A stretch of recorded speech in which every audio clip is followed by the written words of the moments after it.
नमस्कार दोस्तों, मैं शांडिल अनुज। आज रास्को पाउंड के बारे में बात करेंगे। Prominent figure of the sociological school of jurisprudence के पुरोधा माने जाते हैं। ये American sociological school of jurisprudence के ये फादर माने जाते हैं। नेब्रास्का, न्यू जर्सी से बिलोंग करते हैं और इन्होंने सोशल इंजीनियरिंग का कॉन्सेप्ट दिया हुआ था। रास्को पाउंड के द्वारा फंक्शनल एस्पेक्ट ऑफ लॉ के बारे में बात किया गया है, यानी इनके द्वारा जो बातें बताई गई हैं, इन्होंने कहा कि लॉ का जो कार्य होता है उसके बारे में इन्होंने कहा कि लॉ का जो कार्य होता है वो सोशल इंजीनियरिंग का होता है। Law as a social engineering इन्होंने कॉन्सेप्ट प्रोपाउंड किया, जो 19th और 20th सेंचुरी में ये इवॉल्व हुए थे।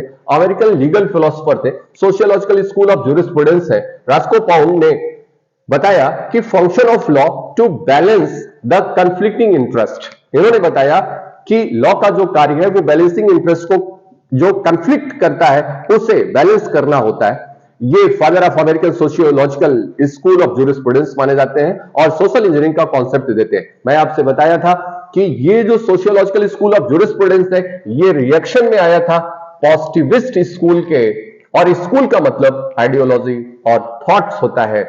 यहाँ पे विचारधारा से संबंधित बातें बताई गई हैं। यहां इनके द्वारा जो बातें बताई गई वो ये बताया जा रहा है कि लॉ का जो कार्य होता है वो कंफ्लिक्टिंग इंटरेस्ट को बैलेंस करना। According to the Roscoe Pound there are three types of interest. The first one is a private interest, second one is a public interest and third one is a social interest. Private interest में भी उन्होंने कई चीजों के बारे में बात करा। पहला, उन्होंने कहा कि जो फिजिकल इंटीग्रिटी है, रेपुटेशन है, फ्रीडम ऑफ वॉल्यूशन है, फ्रीडम ऑफ कंसाइंस है, ये आपके प्राइवेट इंटरेस्ट के बारे में बात करता है। यानी जो आपकी फिजिकल इंटीग्रिटी है that is your private interest, ये मेंटेन होना चाहिए। आपकी reputation is a private interest, इसे मेंटेन होना चाहिए। ये freedom of volition, freedom of inner conscience और freedom of conscience. Again private interest में डोमेस्टिक रिलेशंस आते हैं, जो घरेलू संबंध होते हैं उसके अंतर्गत जो हित होता है वह भी आपका प्राइवेट इंटरेस्ट के अंतर्गत होता है। यानी हस्बैंड एंड वाइफ का जो रिलेशन होता है उनके बीच में जो इंटरेस्ट होते हैं that is a private interest. Parents और चिल्ड्रन के बीच में जो इंटरेस्ट होता है, जो रिलेशंस होते हैं, that is a private interest.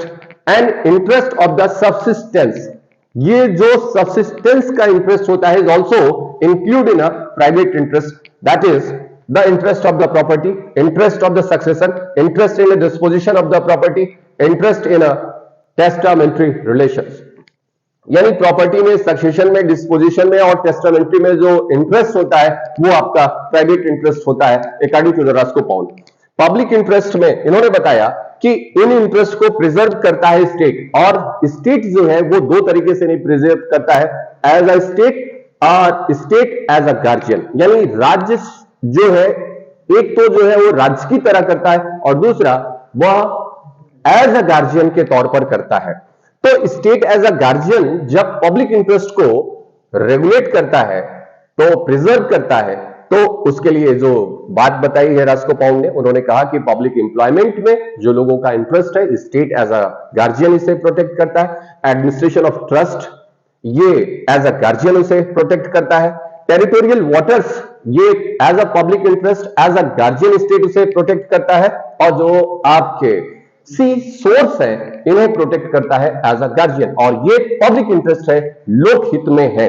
Again social interest जो है, social interest need legal protection, जो सामाजिक हित है उन्हें प्रोटेक्ट किया जाना, ये लीगल प्रोटेक्शन दिया जाना ये आवश्यक है। और उन्होंने सोशल इंटरेस्ट में कई तरीके के इंटरेस्ट के बारे में बात किया। पहली चीज preservation of peace, general health and security of the transaction. इन्होंने कहा कि जो आपकी पीस है, जो जनरल हेल्थ है एंड जो सिक्योरिटी है, ये प्रोटेक्ट होनी चाहिए एंड प्रिजर्व होनी चाहिए। This needs a legal protection. Again the preservation of the institution, यानी ये सोसाइटी के इंटरेस्ट में है कि जो भी इंस्टीट्यूशन है उन्हें प्रिजर्व किया जाना चाहिए, उन्हें प्रोटेक्ट किया जाना चाहिए। और यहां पे उन्होंने बताया religion, politicals and economical institutions को प्रिजर्व किया जाना चाहिए। Again preservation of general morals, यानी ये सोसाइटल इंटरेस्ट है, सोसाइटी में लोगों के जो सामान्य नैतिकता है उसे प्रिजर्व किया जाना चाहिए। And again preservation of the social resources, और ये सोसाइटल इंटरेस्ट है। तो मैंने आपसे बताया कि लॉ का जो कार्य है यहां पे क्या है, function of the law to balance between the conflicting interest. और कितने तरीके के इंटरेस्ट? 3 तरीके के, प्राइवेट, पब्लिक और सोशल। यदि इनके बीच में यदि कोई कंफ्लिक्ट होता है तो लॉ उन कंफ्लिक्ट्स को मिनिमाइज करता है, उन्हें बैलेंस करने का प्रयास करता है। ये according to the Roscoe Pound बताया। रास्को पाउंड कहते हैं कि हर समाज में उसमें ऑर्डर बना रहे, उसमें व्यवस्था बनी रहे, ऐसे कुछ बेसिक एजम्पशंस होते हैं, कुछ ऐसे टेनेट्स पाए जाते हैं, कुछ ऐसी चीजें होती हैं जिसको उन्होंने ड्यूरल पोस्टुलेट्स कहा।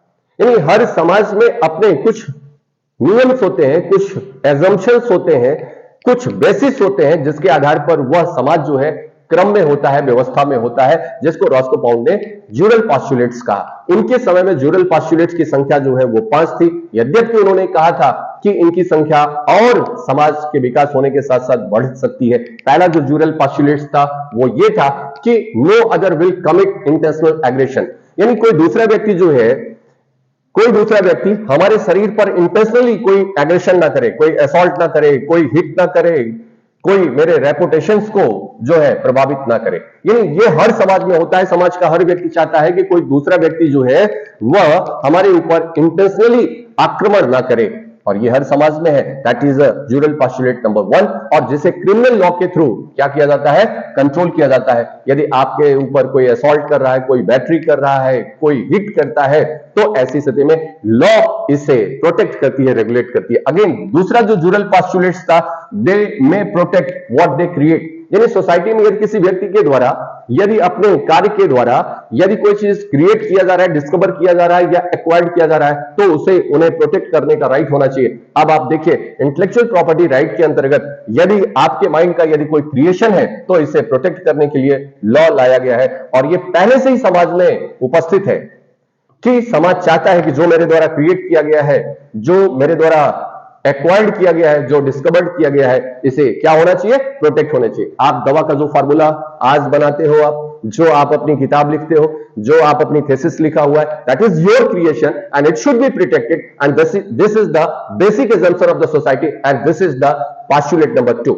The third one is what promises they will carry on in a good faith, यानी समाज में व्यक्तियों की आपस में ये एक्सपेक्टेशन होती है कि कोई एक्स जो है वो वाई के साथ यदि कोई प्रॉमिस कर रहा है, किसी ट्रांजैक्शंस में इंटर कर रहा है, तो ऐसी स्थिति में दूसरा व्यक्ति उसे कैसे पूरा करेगा? इन अ गुड फेथ उस बात को पूरा करने का प्रयास करेगा। और यही बात आपके कॉन्ट्रैक्ट में बताया गया है कि whatever you have given the promise and you have to fulfil in a good faith. और ये जो है हर समाज का, यानी आपने जो कहा है उसे आप गुड फेथ में पूरा करेंगे। सोसाइटी का जो ऑर्डर है इसी एजम्पशंस पर टिका हुआ है, ये चलता है।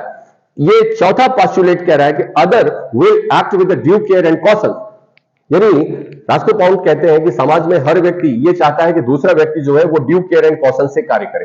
कैसे कार्य करे? वो ड्यू केयर एंड कॉशन से कार्य करे। यानी गाड़ी आप आगे चला रहे हो तो आप इस बात को मान करके, आपका एक बेसिक असम्पशन है कि सामने पीछे वाला जो व्यक्ति है वो with the due care and caution से गाड़ी को ड्राइव कर रहा होगा, यानी बार बार आप पीछे मुड़ करके नहीं देखते, यानी आप ये मान के चलते हो। तो ये पोस्टुलेट नंबर जो है आपका चौथा है, जिसको उन्होंने कहा कि समाज का हर व्यक्ति अपने कार्यों को with the due care and caution से, सम्यक सतर्कता और सावधानी से करेगा, और आपको आपके ऊपर कोई रिस्क इंपोज नहीं करेगा। और ये हर सोसाइटी क्या करती है?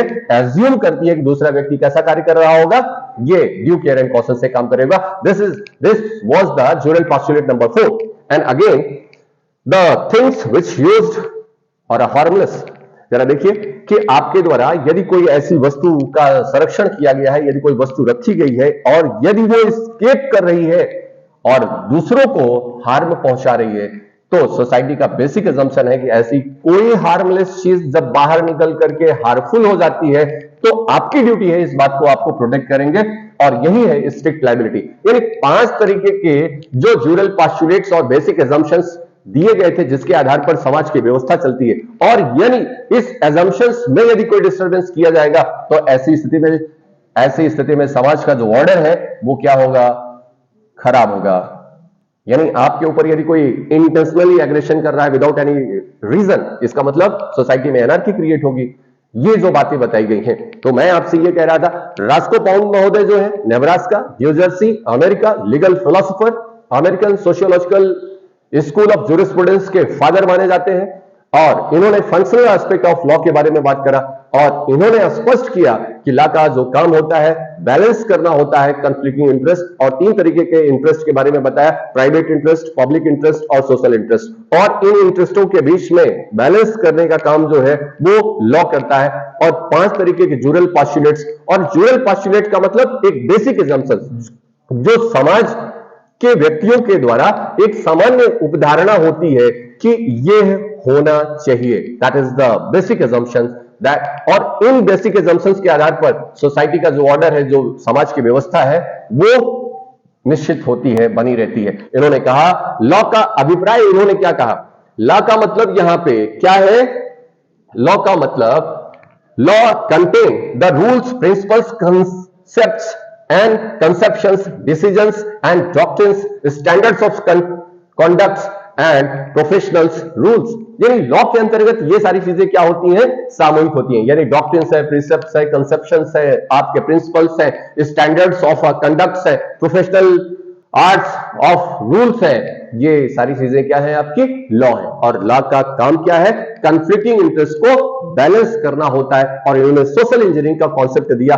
इन्होंने यह स्पष्ट किया कि लॉ का काम जो होता है सोसाइटी को एक स्ट्रक्चर्ड करना होता है। जिस तरीके से एक इंजीनियर अपने एक्सपर्टाइज को यूज करते हुए सोसाइटी जो अपने फाइनल प्रोडक्ट को स्ट्रक्चर्ड करता है, उसे शेप देता है, आकार देता है, उसी तरीके से लॉ का काम जो होता है वो सोसाइटी को स्ट्रक्चर्ड करना है। That's why he just due the analogy between the lawyers, law and engineers.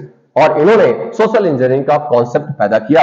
Video आपको अच्छी लगी होगी तो लाइक करिएगा, शेयर करिएगा, सब्सक्राइब करिएगा। मैं इसके एग्जाम्पल के तौर पर बता दूं कि यहां पे किस तरीके से इसका एप्लीकेशन है। तो आप जरा देखिए, एक एग्जांपल दे रहा हूं और बाकी फाइंड आउट करिएगा कि किस तरीके से ये इंटरेस्ट को बैलेंस किया जा रहा है। मैंने आपसे कहा ये इंडिविजुअल इंटरेस्ट है आपका कि freedom of speech and expression, आपको बोलने का अधिकार है, दैट इज योर इंटरेस्ट। और यहां पे प्रोटेक्शन ऑफ द रेपुटेशन, अपने बॉडी की रेपो को प्रोटेक्ट करना, दिस इज माई राइट्स।